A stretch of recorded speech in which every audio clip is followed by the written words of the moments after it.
Well, I'll stop talking and go send it over to you, Virginia. Got it. Welcome. We're all friends already at this point, but welcome everybody. So glad to have you. This is probably one of the strategies that I think is really starting to generate a lot of interest because of its effectiveness. So we are incredibly all fortunate to be able to learn from two of the best who've been working hard to perfect it. My name is Virginia Quinn Mooney, and I am with Kata Solo from the Goyen Foundation. And we're going to sort of co-host and co-navigate this event, but we are lucky to be at the hands of Sarah Quinn, who shares my name. Sorry, oh, it wasn't about me. Darn it, too late. Sarah Quinn has a master's in ed, is a literacy specialist. She's a mama. She's a teacher researcher who supports striving middle school readers at Westside Atlanta Charter School.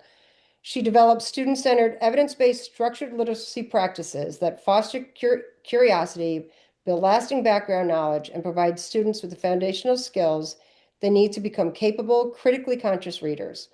This is her 15th year of experience in diverse settings as a teacher, interventionist, instructional coach, trainer, Orton Gillingham practitioner, and curriculum designer. She received her bachelor's degree in American Studies from Wesleyan University, that's in Connecticut, Sarah, and her master's in learning and design from Vanderbilt University. All of that is insanely impressive. Where her capstone project focused on critical literacy in reading intervention setting. She authored the phonics and writing courses for the Cox Campus platform. Sarah, I should have read this ahead of time. Used to train teachers across the country in the science of reading. In her life outside of school, I'm sorry, do we have a life outside of school? Oh, I'm glad you put that in there. In her life outside of school, she loves connecting with nature, dancing, and making art and eating good food while with her wife and their toddler. Um, Crazy good. How lucky are we? And Tara Hess is a really, really great singer. She writes great songs. Oh, wait, sorry. Let me go to what she wrote.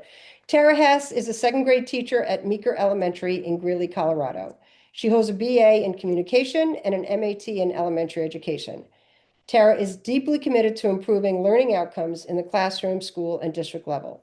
She's passionate about research and evidence-based instruction and the practicalities of implementation among diverse student populations. She serves as the elementary literacy representative on the Greeley-Evans School District Curriculum Council. Fantastic. They're lucky to have you there, as are the kids. And as a co-leader in providing professional development in literacy for her school and her district. Her favorite place in her own classroom, where she brings literacy to life and bridges learning to read with loving to read. Well, could we be more fortunate to be at the hands of these two professionals? But what struck out with me with both of you is just the absolute love to do what you do, and that's what makes you so good. However, enough about me. Sarah's going to kick us off, and again, we just could not be more lucky. Sarah and Tara, anytime I'm not advancing a slide, just scream at me. For all that's good in the world, could you just put on the next slide? And I will do so. Thanks so much, Virginia. I'm so excited to be with other literacy nerds tonight. I know I have my last day of school is next Friday, so I'm hanging on, white knuckling through, as I'm sure many of you are, but really glad to be together. I just wanted to start with like a quick overview of what is a GIST statement. A lot of us may have come to GIST statements through the Releasing Writers or Think SRSD, but it's a reading comprehension routine that first showed up, as far as I can tell, in the early 80s with a researcher named James Cunningham. And it was research for how do you get students to effectively summarize a text. And someone asked me this the other day, so I thought I'd share that in his research, GIST is an acronym that stands for Generating Interactions Between Schemata and Text, which I thought was so interesting because we also know GIST is a word, getting the gist of something, getting the impression of it, getting what it's all about. We want our students to be able to read a text and be able, if I always say, like, if the curriculum coach or the principal popped in and say, like, hey, what are you guys reading about? The gist is that sentence that would convey not only what the text is about, but a little bit about what is meaningful about that text or what they're getting out of it.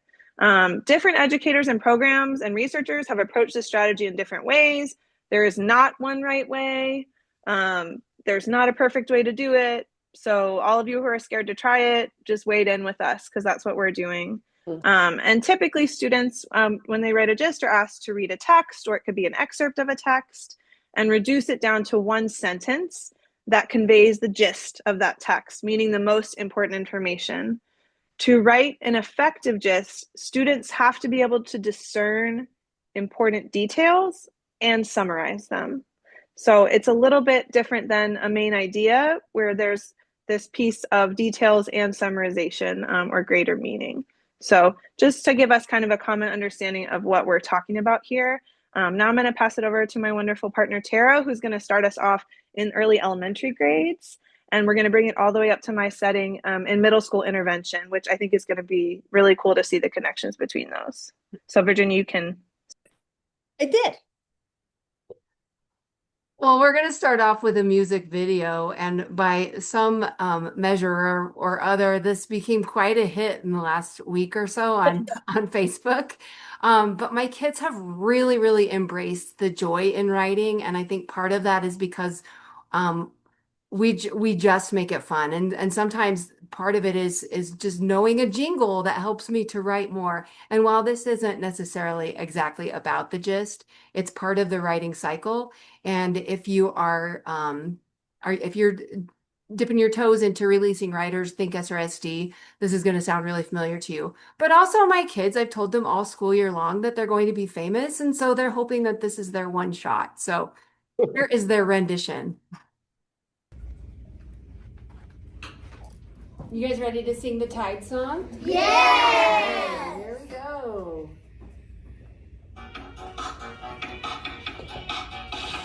T-I-D-E-I can tide. This is how I learned to ride. T-I-D-E-I can tide. This is how I learned to ride. T, topic. That's what we write about. I, important information from the text. D, detail. Let's say some more. E, heavy. Close it out. T-I-D-E-I can tie. This is how I learned to ride. T-I-D-E-I can tie. This is how I learned to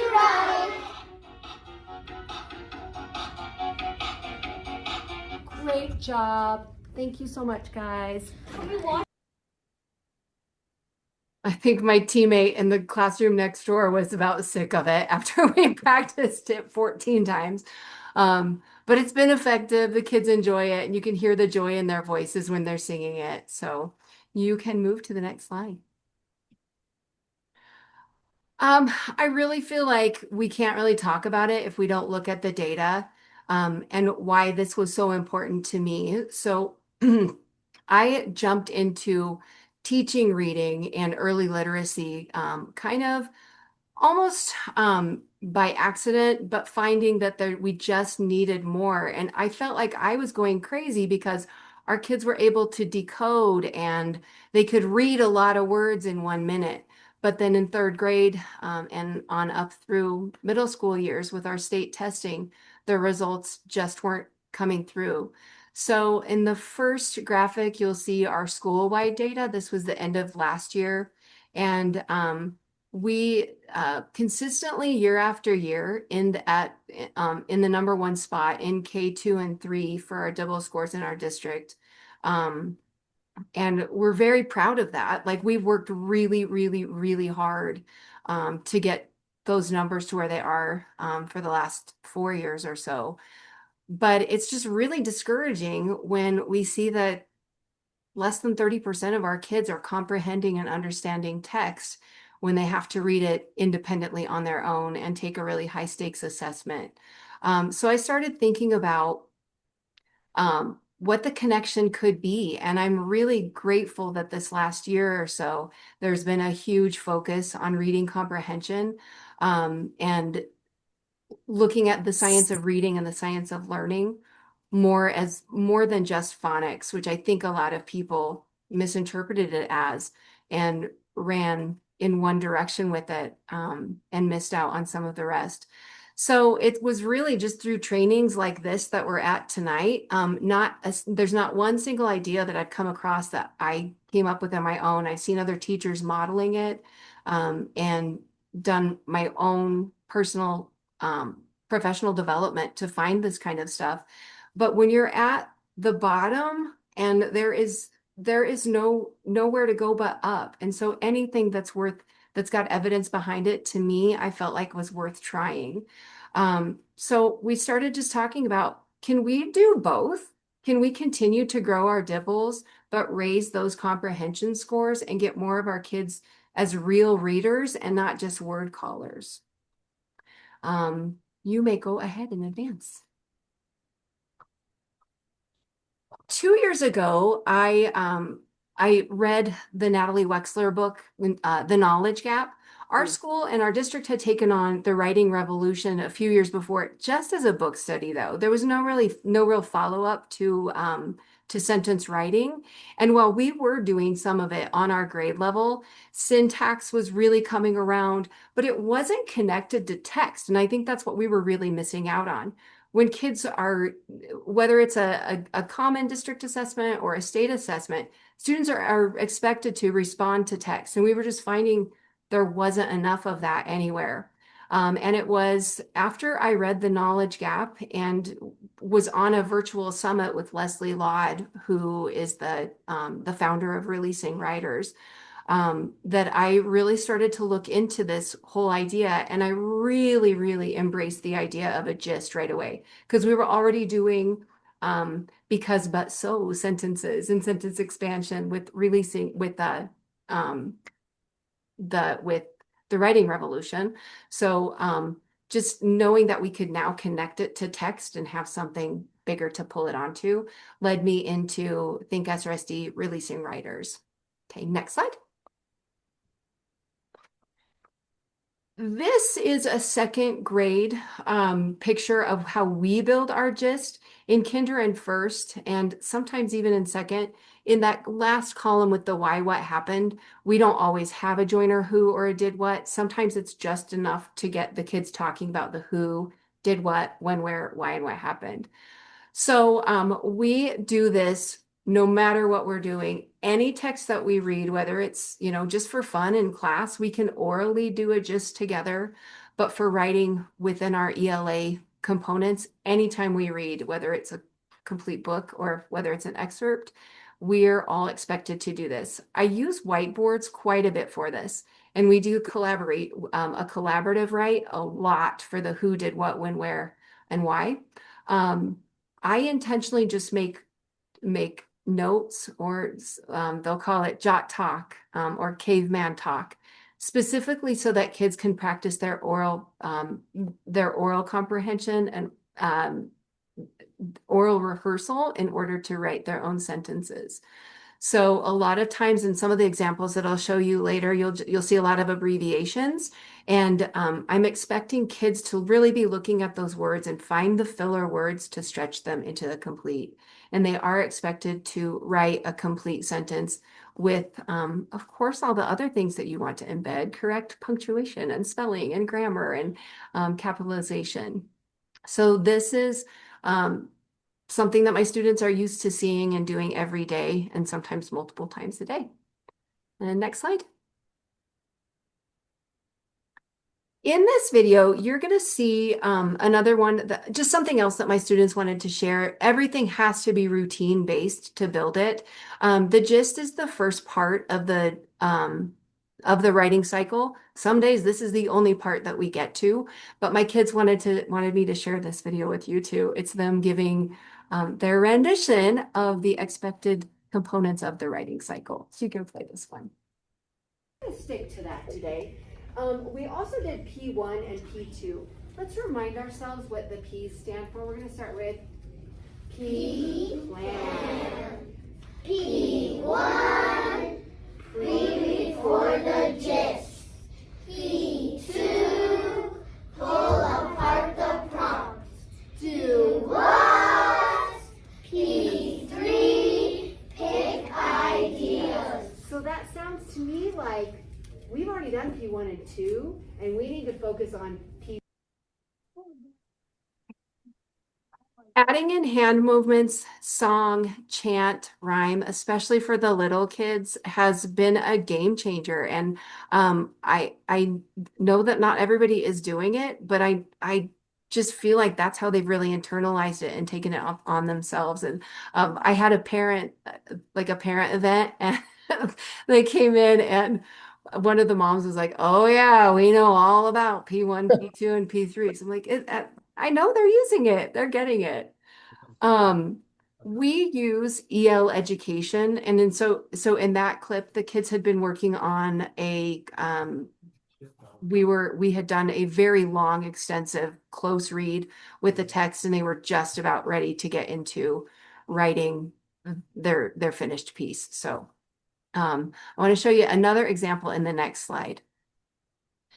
This was the first read of the school year, though. In EL, the first major text with close reading that kids will write in response to is The Invisible Boy. And the standard we were working on is character development and change over time. So like in the kids' workbook, we noticed that there just wasn't a lot of writing. There was a lot of discourse, but not much writing. So we took it a step further, and we created an anchor chart that has a who did what when where. And each day that we read, we would focus in on like two or three pages in one section of the book. We filled in the anchor chart together orally, and then each student had their own like packet, I guess, of each of those sections of the books. So the first day we read it, we read the entire book. We wrote a gist on the entire book. And then the next 3 days, they would write 2 to 3 gists, depending on which section of the book. It was incredibly impactful, not only because it was the first expected writing of the year. We didn't tie it into a longer writing piece. It was all about the gist. And I think the repetition of it and being able to talk with their peers and just see that the story was changing a little bit. So they even had some of the repeated phrasing really, really helped out a lot. This was the first time that I looked at them, and I mean, this was in August, and I could already see writing stamina building, and I got so incredibly excited just doing this one. If I would have known how impactful this was going to be for the rest of the year, I would have taken pictures of kids' work, but I will know that for next time, because focusing on the gist and just the gist for the first 2 weeks of school was amazing. We can go on to the next one. We don't just do it in ELA. Like I said, anytime that we read, sometimes even if we're watching videos, we'll do a gist too. We had just read an article about art throughout history, and I pulled 2 students. The first student you're going to see is one of my very reluctant, not just writers, but very reluctant to share and speak out loud. This was at the end of April, I believe. So he's had a whole year to really get his confidence and to create a sentence. And then my second student is one of my stronger readers and stronger writers. So this is very short. Just want you to see some examples. Go. Artists have created art a long time ago, but they inspire people. Thank you. Maddie, go ahead and share yours.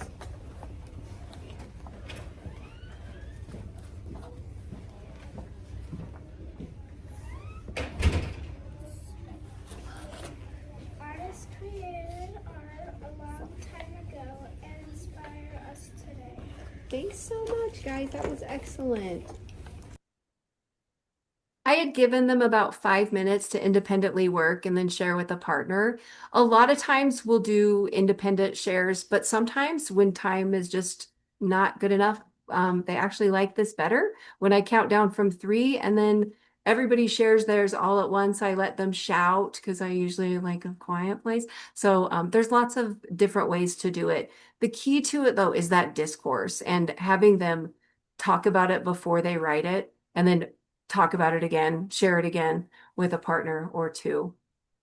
And then next slide, we can go Tara, to. you had a couple good questions in the chat. I don't know if you can see them. Yeah. So first, thanks, Sarah. As you collaboratively filled out the anchor chart at the beginning of the year, did you have the kids fill out like their own graphic organizers like right from the beginning, or did you like gradually sort of release that responsibility to them? From day one, when we started the collaborative, they were filling out their who did what when, and then writing their complete. You could see on that one picture where it just kind of stops. It's because I realized that they could do this on their own or with a partner. And so we would orally discuss it, but I wasn't writing anything. And I was just, because if I write it, they're just going to copy me. So I wanted them to really think about it, and do it themselves. But I think by the time we were done after 3 days, I think there were 8 or 9 sections that they had filled in, and it was like I said, it was amazing to see that early in the year. This is second grade, by the way.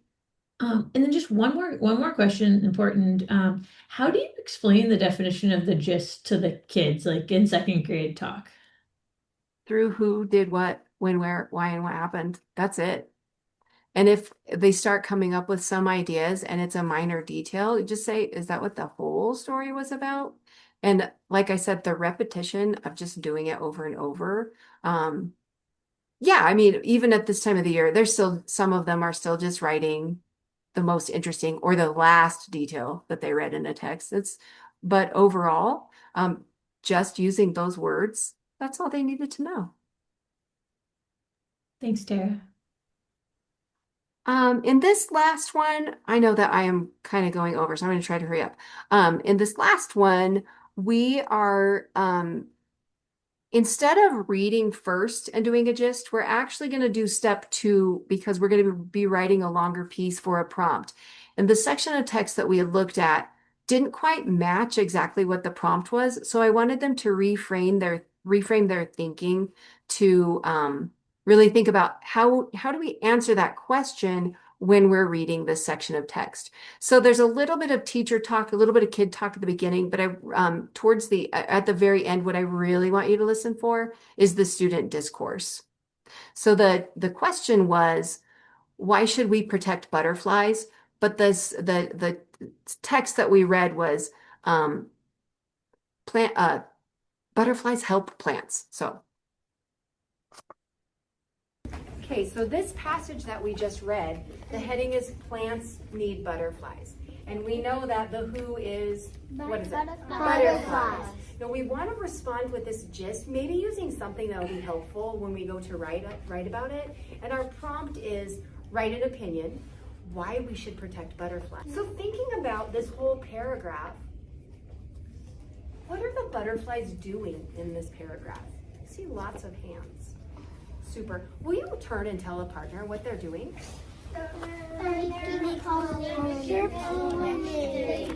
So if I can hear that most of the students are saying the same thing, I'll just write down their idea right now. In 2 and 1 and clap, clap, star. Perfect. The verb that I'm going to put here is pollinate. Now, if you want to say are pollinating or pollinated, that's fine. I'm just going to leave the one when or where. Yes, we know they're outside. But what are they doing when they're pollinating? If you let them go, they're always just going to say like outside, or they take when and where very literally. Connecting words there. Drinking nectar is an idea. I'm going to write it down. Olivia, do you have an idea too? What's your idea? The when or where? Flowers. Flowers. So caveman talk, butterflies, pollinate, flowers. Why? Because. So that. There are so many hands. That means there's so many great ideas to share. Turn and tell a partner. I'm going to So that they can grow.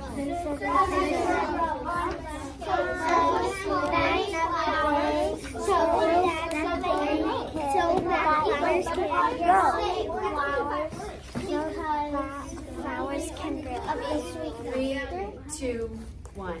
Waterfall. Okay.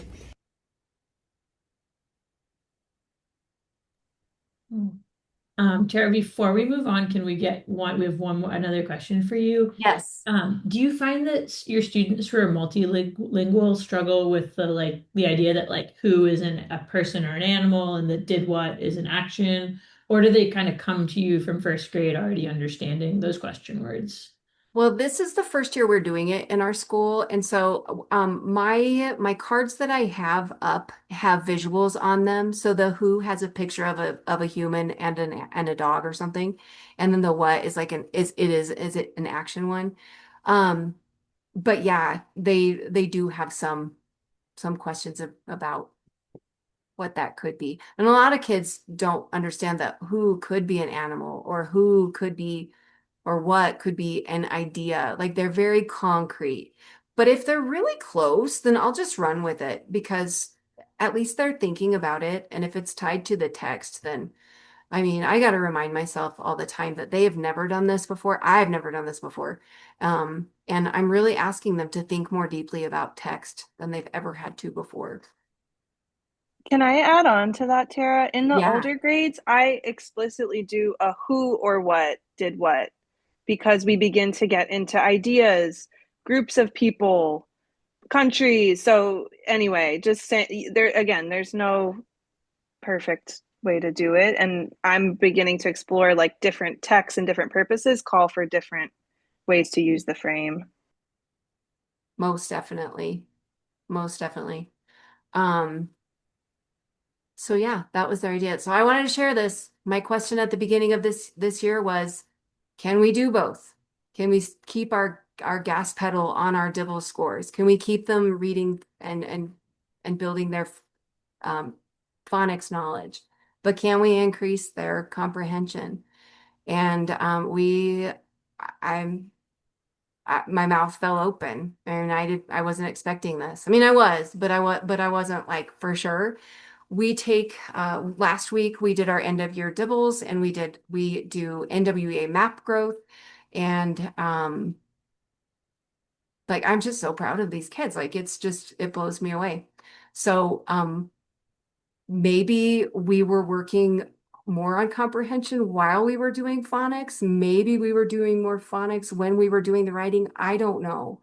But I do know that there was a really great article that Ed Week just came out with today about how phonics can support reading comprehension. And I went, oh my gosh, maybe this is why. But I started the year with more striving readers in a smaller class than I had last year. And that NWA map growth is completely shocking to me. I wasn't expecting that at all. Compared to year over year and compared with their growth over their peers. So it was a really it was a lot of work this year. I am exhausted. We have 7 days and I can tell. But I know a lot more going into next year and it's going to be so worth it. I'm really excited for their third grade teachers to have kids that can read and understand this year, not just read. And I want to leave on this note. Many of my kids, especially the striving readers, still are not able to do a complete paragraph writing on their own, but 100% of my kids can write a gist.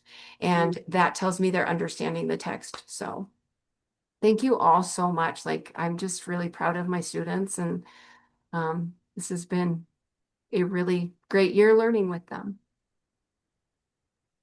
Thanks so much, Tara. That was wonderful. Yeah, before we move up in the grades, is there any other questions for Tara? All right, Miss Sarah. Okay. So just briefly about me, I spent most of my career working with it's the next one. And Tara, do you want to talk about this? Sorry. I realized we didn't No, I don't for think. time. Okay. All right, moving on. Think about the question. So I spent most of my career in working with younger kids. I was a kindergarten teacher, did elementary reading intervention and kind of more coaching and whatever, supporting curriculum development. And then the past 2 years I've been in middle school. So last year was my first year in middle school. And I kind of been running on this, this hypothesis that like similar to Tara's story, if we can really get them reading beautifully, the reading comprehension will come. Guess what? Not true. So last year was really me launching deeply into reading comprehension. And of course that landed me with focusing on writing and putting text at the center of the things that we do, and brought me to releasing writers. But last year, at the beginning of the year, before I had even done my releasing writers training, I looked, as I was starting the year, at the What Works Clearinghouse guide, and that's where I was like, oh yeah, the GIST statement, because that's one of the research-based strategies they recommend. And so I built a GIST routine that I did with my students, and every text we did, I gave them a chance to write a GIST. I kind of had like it was like, I have it on the website if you want to see how it looked, but it was like who did what, when, where, kind of like all in a row. And then they had a chance to write the sentence, but it wasn't in that frame. And we did it, and some of them were really good. And I felt excited about, because I knew that this was beneficial for them. But I just kind of, as I reflected at the end of last year, I was like, the ones that weren't good at it didn't get better at it. And the ones that were okay at it didn't get really good at it. And I'm working with 5th through 8th graders who either are identified for tier 3, tier 2, or just really should be in special ed and for whatever reason haven't gotten a diagnosis, as I'm sure many of you understand. So this year I was like, all right, we're going back to the drawing board. I know I want them to be able to not just identify details from a text, but to synthesize them. I want them to be able to, with these GIST statements, convey context, for there to be some meaning and some insight, ideally, as they grapple with these GIST statements. I wanted to give them a chance to solidify their vocabulary usage and their background knowledge as they grapple with it. We know writing is such an effective way to do that. And returning to that word that Tara brought up, syntax, I think that's going to be my next journey for the next school year. So many of my students are struggling to write and to read complex written language. So this GIST statement is a really complex language task, a syntax task. And I just wanted to touch on strategy instruction because I know it's so controversial, comprehension strategies. To me, GIST is one of those, it's a strategy. It's something you can do with any text. It's something a child can pick up and do with anything they read in the future. But it's just so meaty. It's so meaningful, and it's so deeply connected to the topic, to the content, that I really don't, I see that the utility, like Tara has seen, of doing it over and over and over again, because at the same time as they get better at GIST, they also get better at all of these other things, and they're learning the content. So I do think the juice is worth the squeeze. Virginia, would you go to the next one for me? Yes, and I'm stealing that line. So here were the pitfalls I was seeing in my students' GIST statements, and I'll show you guys some visual examples later, but just for time. So kind of the lowest level of struggle was that students were simply copying lines from the text. And again, it's a reading intervention setting. You could say a special education setting. So you may see that with some of your students. They're just students who had totally lost just copying something from the text. At least they wrote something. The second one would be, and a lot of my students were here, it was a word salad. So maybe they'd identified some of the details or some of the terms, and then they just put it together into a Franken sentence. But the Franken sentence didn't have meaning as a sentence. Then third level was like, okay, I see a complete sentence. It makes sense. But it's just focusing on a detail. Maybe it's a really important detail, but it's not conveying a main idea of the text. And then at the next level, which is where some of my students got the first year, was a really nice list of details. So it'd be like, the text was about X, Y, and Z, which like for a lot of us, we're like, yes, okay, great. But it's really not where I was ultimately wanting my students to be. We want them to be synthesizing. So after that, some of my students, I can get them to hit the main idea. They're conveying a bigger concept, but they're lacking context or insight. It's just kind of not giving, as the kids say. And so these were sort of where I was finding them along the ladder. And as I reflected on it at the beginning of the year, I really returned to the concept of, Virginia, would you change the slide? I just realized that I just wasn't doing enough. Oh, sorry, honey. Oh, it's okay. It's just the word modeling. I was not doing enough modeling, and I had been giving them gist, but I had not, and I was kind of individually talking with them. But again, I don't know if you guys go through this. I'm just like, oh yeah, the modeling, and especially with older grades, I think we don't do enough modeling. So I'm going to share a video. Maybe we'll feel painfully slow and over the top in terms of the modeling for some of you, but this is really what some of my students needed. So we'll stop that at 104, Virginia. But this is an example of me slowing down with some of my intervention students and modeling that gist process for them. Okay, so go ahead and flip to your gist statement. We're going to do this together. I'm scared about my size. Let's talk about that later. I'm happy to help you with that, okay? So the first question we need to answer is what or who is this text mostly about? Before you write anything, let's put our pencils down because we're going to do this one together. Let's list out some ideas for what we might include, okay? So who or what is this whole text mostly about? And I see Casey looking back at your text. That might be helpful. Let's list out our ideas and then we'll pick the best one. So what do you think in our mind? Who or what is this text mostly about? It's like mostly about electricity. Okay, so you're thinking on electricity. Okay, that's one idea. We'll decide. All right, we don't have to raise our hands, guys, because it's just the three of us. What do y'all think? Machines or factories. Okay, so I'm hearing a lot of whats. Are there any ideas for who? The whole text is mostly about Henry Ford. Yeah, okay, maybe Henry Ford. Okay, these are some good ideas. Didn't you say pause at 104? I did. I was writing, well, I'll just tell you guys out loud. I was writing a comment. So this text for context was about the Industrial Revolution. So you can see, again, to that point, like as we get into more complex text, more complex ideas, the gists have to be a little bit more complex. Would you start it back at 211 and stop it at 420, please? Thank you for believing in me. I believe very, very deeply in you, Virginia. I feel it. Around there. Okay, perfect. Yeah. Thank you. And stop when? Tell me one more time. 420.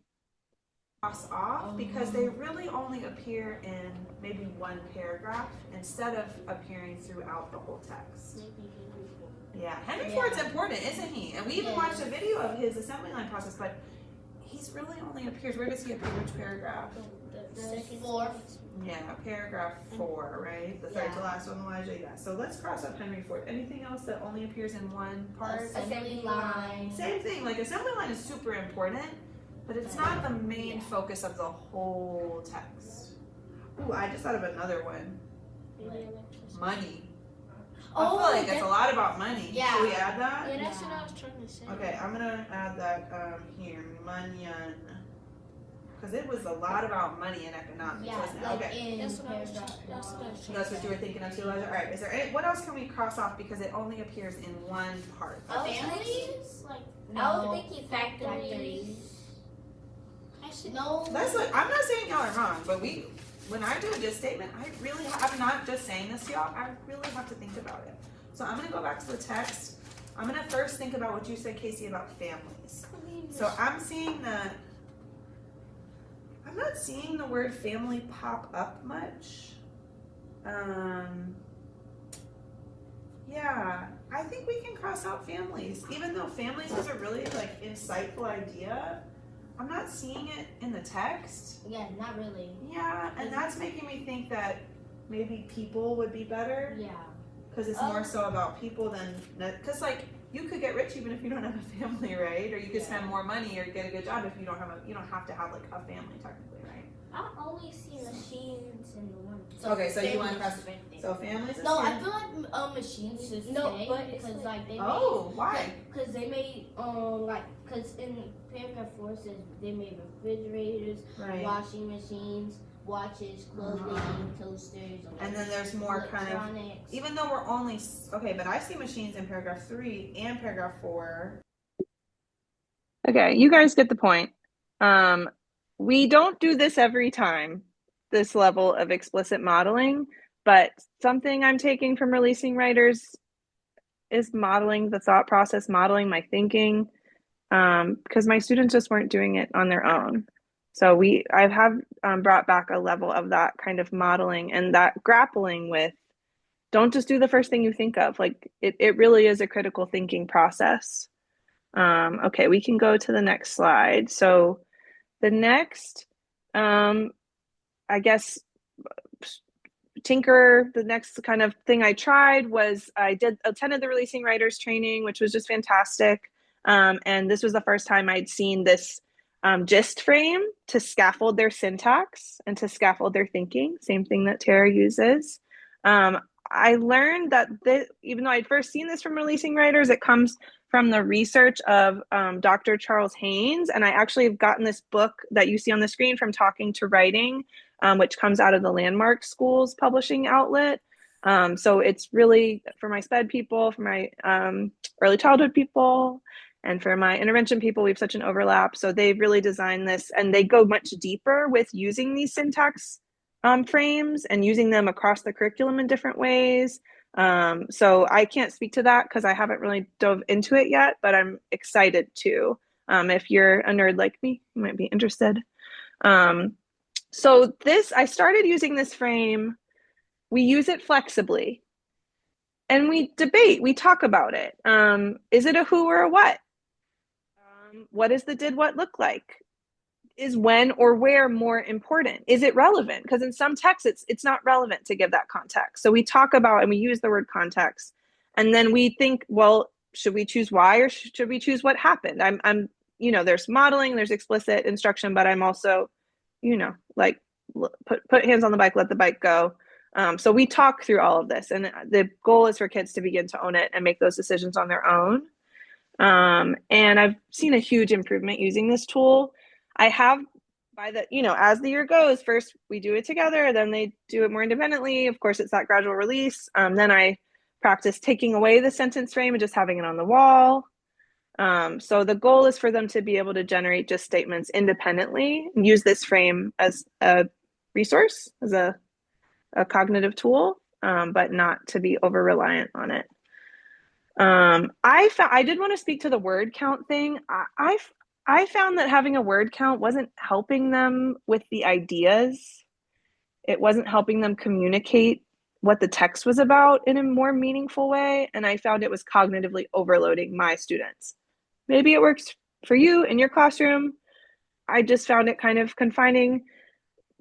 If students are giving me something super duper long, like there's probably another reason for that than the word count. Right. So the frame gives us the anchor. I just found the frame a more useful anchor than a word count. So just wanted to give my 2 cents on that.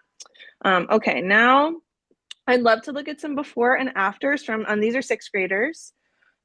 So this was what I used last year at the beginning of the year. And it was just overwhelming them. So we come up with a sentence: the Spanish, forced the Aztecs to built on their ruins to make churches. So this is really like a detail, right? It's a detail instead of a main idea. It's a really important detail, but it didn't convey what the text was mostly about. So let's take a look at what this same student produced afterwards. So this student wrote, Black Americans wanted to move to Paris because they were treated badly in America. So we begin to see a synthesis of an idea, a deeper meaning, and I really attribute that to using this sentence frame. If students were going to write their gist, question in the chat, if students were going to write their gist statement from the frame you had up on the screen, do they start with the when? So great question, Sherry. I use this frame, and then when students have the hang of that, we talk about being flexible with it. So what I have them do is just like on this form, the first few lines are just for the first kind of few weeks of scaffolding. I take those out. Then they will just see the sentence frame and the writing lines. So what I'll have them do is fill in the who, did, what, when, where, why, what happened, like fill that in. And then before they write the sentence, I'm like, would it be helpful to the reader to give the when first? So that's how I do it. I also thought that was a great point from Writing Revolution. So I've kind of taken that into this too. Okay, let's look at the next student's work. So this is my next students before. Africans were taken from the home. They also had to work with no water. Sugarcane was a hard crop to grow, which made it hard. So this is a list of details. Great list of details, not one sentence, and doesn't convey an overall or overarching idea. So let's see what he did. Later in the year, African Americans moved to Paris in the years following World War I because of segregation and anti-Black race riots. So just a more meaningful sentence where he's really been grappling with, oh, I forgot to say, all of these afters are done completely independently. So obviously still a lot of work to do on our grammar, on our spelling, all the things, but the idea is so much more complex and so much more rich in vocabulary and background knowledge. Okay, and then I think I have one more example from a student. This student is she's the one who does everything you say. So I really found like she was the one who I was like, it's good enough. And then this year I was like, no, hold on, we can do more. So Latinos from the 1970s to 2020 immigrated to the United States from Latin America to work, to go to better schools, and to join with relatives. Great. She's got an overarching idea, but it really is a list of details. It's done really nicely. I'm not mad about it. But in the 6th grade, when we're discussing immigration and these deeper ideas, I would like to see a higher level of mastery from this student and her ability to convey what the text is about. And I want to see, can she synthesize?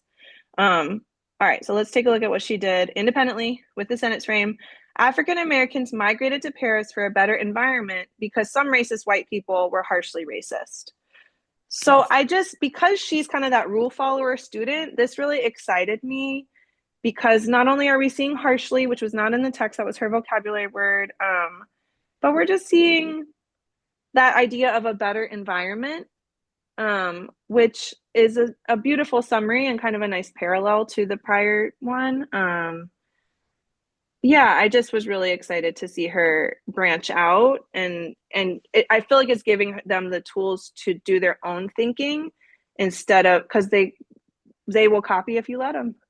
Right. And they'll avoid that deeper thinking work if we don't show them what we're asking them to do. So the gist frame gives me a way to show them what I'm asking them to do syntactically, to show them what I'm asking them to do comprehension wise, to show them what I'm asking them to do in having these kind of academic discussions. It just makes it explicit. And I think a lot of our students just are desperately waiting for us to make these complex things explicit for them.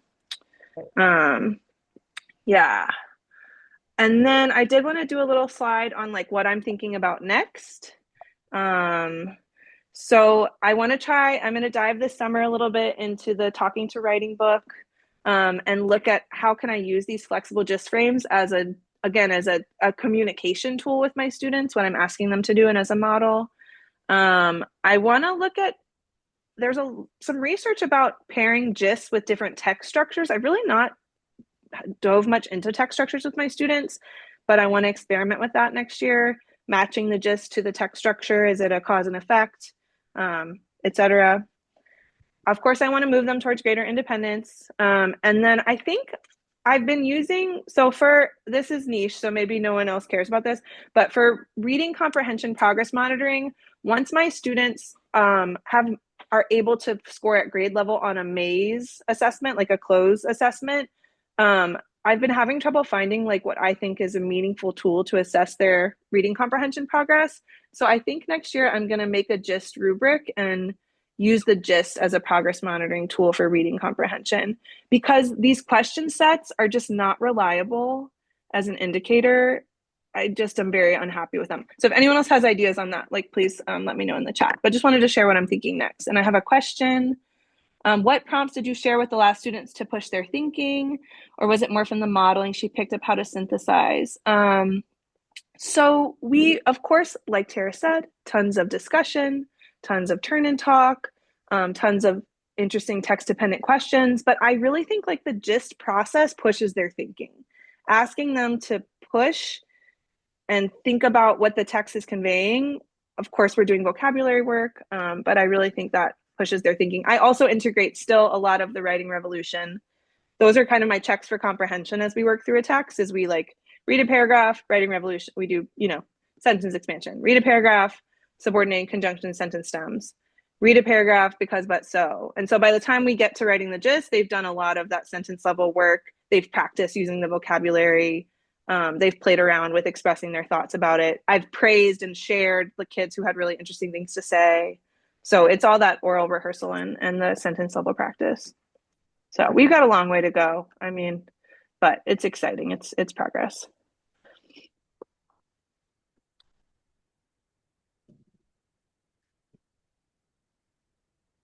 I think that's all of our slides. I guess if anybody has any last questions or wants to come off mute and chat with us, I'd love to hear thoughts or ideas or questions.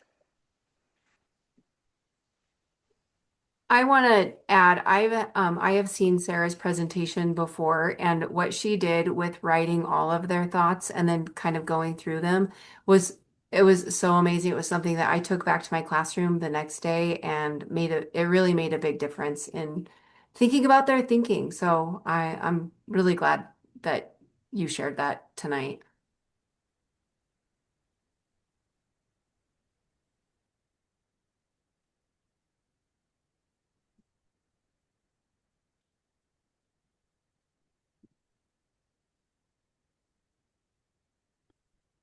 Yeah, so we work on decoding. A shift I made this year is that everything we do is based around the text. So even my students who are still struggling with decoding, we work that in. So we'll do some multisyllabic practice. We do fluency practice every day. We have a routine for when they get to a word they don't know. But I've still seen a lot of, I've seen I think my kids had on average like 33 words correct per minute growth. And I spent most of my time doing comprehension and writing work this year. And I think they grew more than last year when I kind of was more phonics based. So, and these are kids again who it's like if they've gotten to me in middle school, like something's going on. So Yeah, it's right. like yeah, we still do phonics. I'm at Wharton Gillingham girly, like we still do phonics, but we're spending most of our time reading texts and talking about them, writing about them. Yeah, and we do fluency work every day, Emily. Yeah, and some kids more than others, but yeah. Maria, I just read your comment. That is a very good point. I work with bilingual kids. Most of them speak Spanish, and just having them be able to express, complete sentences, and knowing the difference of, what a fragment is, because a lot of times that's how we allow the kids to just answer whatever we're asking them. It's in a fragment. And the more I practice with them and I'll model it, I'll just repeat whatever it is they said, or I'll translate what they said in Spanish, and I'll tell them, how to say it so that they're hearing it in English. So I see a big difference in how they're starting to express more complete sentences to share their ideas about what it is that we're reading. So I love the writing revolution. Yeah. I teach first grade too, and same thing. It's not an option to not speak in full sentences. I'm at the point in the year where I'm getting eye rolls. I'm like, I still don't care. You're still going to give me a full sentence.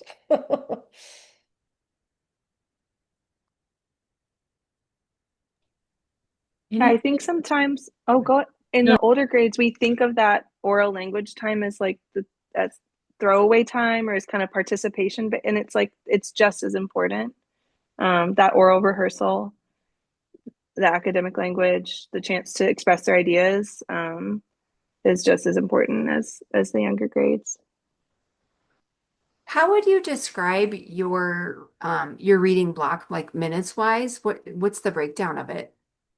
Um, I'm actually working on an article about this right now, so I'll share it.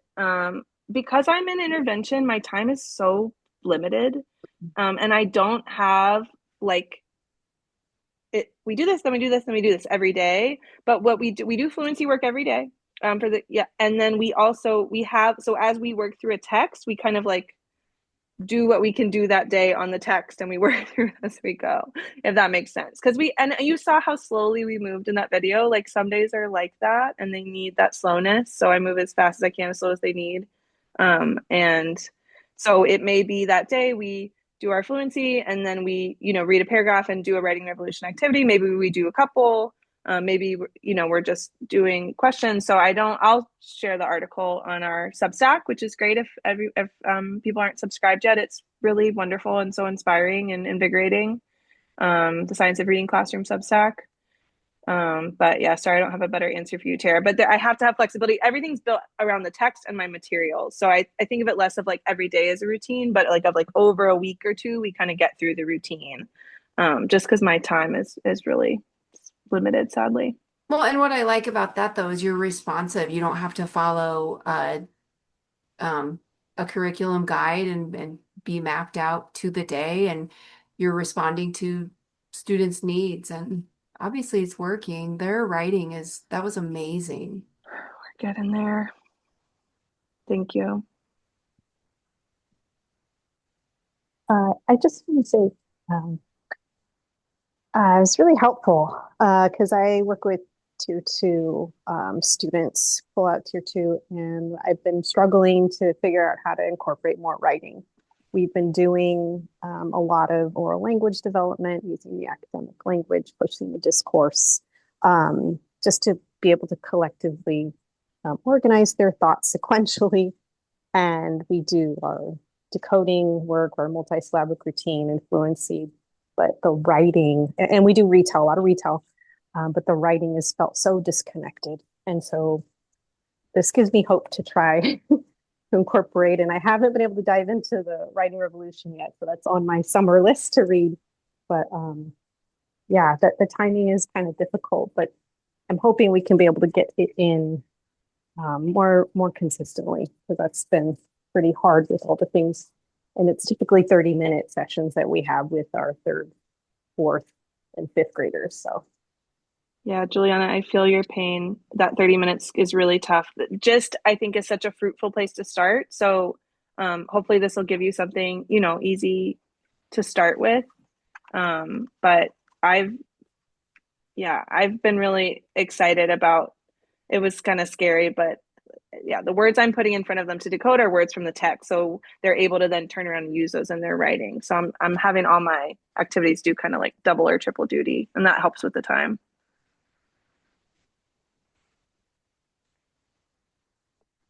Anyone else going to try it this week? Probably not. Yeah, Laura, you're trying it this week? Some of y'all I know have another month of school, so maybe that's in the South. We're done. Laura's at school. She's like, I'm just going to do it now. Yeah. I mean, I'm here. Yes, the kids have gone home, but it's yes, no, I'm hot on the trail of this. I love it. I was just typing a question, maybe since I'm talking anyway. My question is for second and third grade or thereabouts, once they've gotten a gist statement written, is it okay then to go back and edit for spelling and punctuation and all those good things, or is that going to cognitively overload them too much? Find I was a little bit lenient at the beginning, but it stopped right away. No, I'm expecting that their grade level words are spelled correctly, and punctuation and capitalization are an absolute must. If we allow them to keep practicing the wrong way, it's impossible to train them out of it. And yeah, I don't want to be that's my yeah. Sorry, I Me was going to too. say that's my gut feeling, but I wanted to just check it against what you've been doing. Good question. Yeah. Thank you so much, Tara and Sarah. There's no research that supports anything in writing as much as the research is behind what you're doing. And I'm mostly talking to myself right now, so it's sort of like, we got to follow the research, and this is where the research takes us more than any other writing.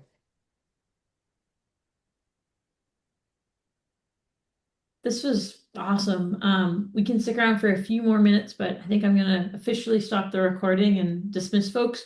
We're gonna do at least one more of these June 9th. Sean Morrissey, Laura Stam, and Lana Gordon, talking about the word mapping project, which should be very exciting. So be on the lookout for an email about signing up for that soon, and have a good night and happy end of school to those of you who do not live in New England or Yeah, Seattle. for those who celebrate, we're not all Yeah, celebrating. yeah, and Laura. Thanks so much, everyone. This was a really fun session tonight. Great night. Thanks, guys.